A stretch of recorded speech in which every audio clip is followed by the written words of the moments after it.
Hey everyone, I'm Pete Dalliday. Welcome to another edition of Hometown PTBO. This is Dan Growden here, and Dan, thanks for joining us. We want to talk about something you're really, passionate about and really into in a moment. But first of all, tell us a little bit about yourself. I know you sort of grew up here in Peterborough and born and raised. Yeah, I spent most of my time here. I guess from grade 3 on. Typical hockey Peterborough kid. Grew up playing hockey, and then moved on to speed skating from that. And then eventually settled back here in Peterborough with my wife. Sounds good. Okay, let's talk a little bit about the hockey. You play in the Ontario Hockey League, and you start in Windsor, go to Bell Vegas there for a little bit, end up in Owen Sound as well. So obviously, some great years there and sort of living the dream playing junior hockey. Yeah, it was a lot of fun. It was a really good experience. Met some really good people. Who's the best teammate you played with? Best teammate? Like not like the most talented. Like who went on to the biggest career? Well, probably, I guess, maybe Jason Spezza. Yeah. But I think the best overall player I ever played with was Fedorov, Sergei's little brother. Okay, yeah. Speed there, for sure. He was amazing.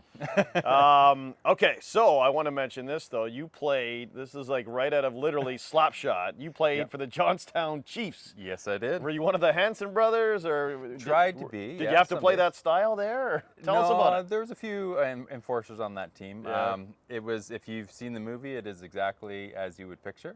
Yeah. It was a great little town, and they were very passionate about their hockey, and we had Slapshot Day, and there's the real Reggie Dunlop there. So, no, it was a lot of fun. There was two other local guys, Chad Kavanaugh and Dave Curry, on the team as well, so it was good. That's awesome. I forgot all about that, but pretty cool to have that on your resume. Yeah. How many times have you seen that movie?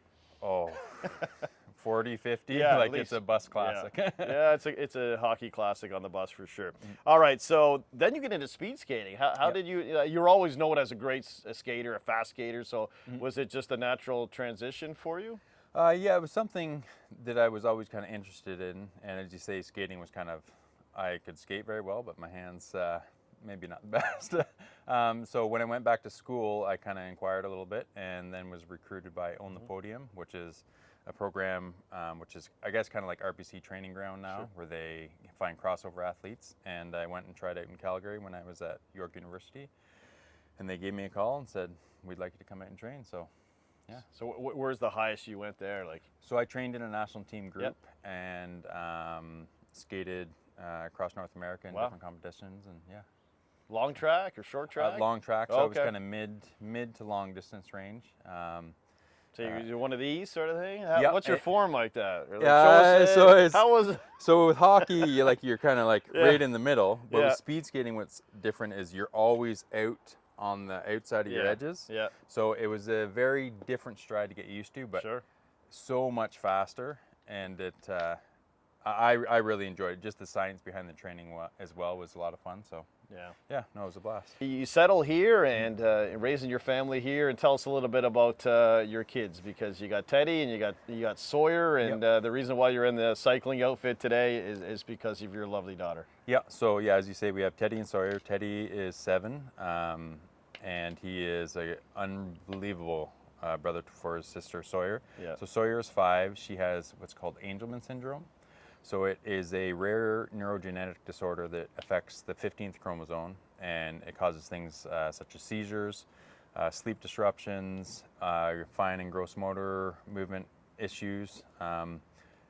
Usually it's a rare case that someone living with AS will talk. They mostly communicate with like an iPad type device. Right. Some do walk, some don't.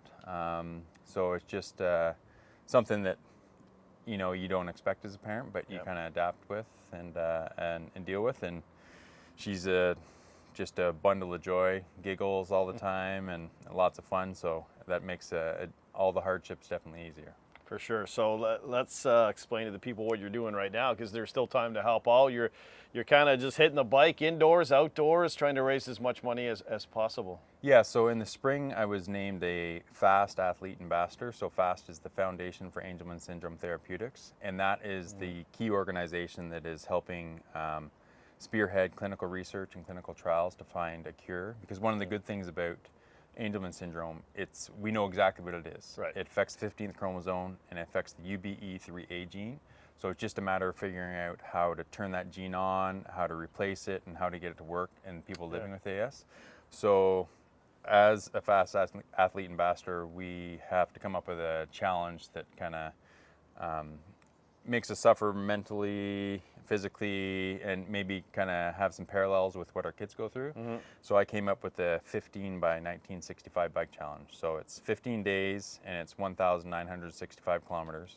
So the 15 represents the 15th chromosome that Angelman Syndrome affects, and 1965 was the first year that it was clinically documented by Harry Angelman. So that's a lot of kilometers on the bike, and I know it's been tough. I've been following you on social media. It's not always easy, but obviously, you know, Sawyer is the motivator, and the other kids probably that you've had a chance to maybe meet or come across. Yeah, I mean, we've been fortunate enough to go to 3 galas in Chicago. So that's the big science summit, and a night where all the parents and kind of caretakers get together and have fun, kind of let loose a little bit and raise some money. And it's like each year they've raised over $4 million in that one night alone. Wow. It's unbelievable. So not only with this, what I'm doing right now, will the money help push forward clinical research with this, but also other rare diseases. So it's a good initiative all around, and I'm happy to be part of it. Absolutely. Well, congratulations. Keep it up. Hopefully you don't have to do it one day. Hopefully the cure is just around the corner. Yeah. For the meantime, you're staying in good shape, so there's that. Yeah, no, I seem to be faring pretty well so far, so it's going well. Yeah. So I'm happy with, we've raised almost $9,000 so far, so it's been good. And quickly, if people want to help your cause and donate, so hit you up on Instagram or Facebook? Yeah, Instagram, Facebook. I can give you some links. Sawyer has a donation page that goes directly to FAST as well. So yeah, I can provide you with those details. All right, man. It's Dan Growden, everyone. You've been watching Hometown PTBO. Thanks for joining us on this edition of Hometown PTBO, brought to you by Darling Insurance.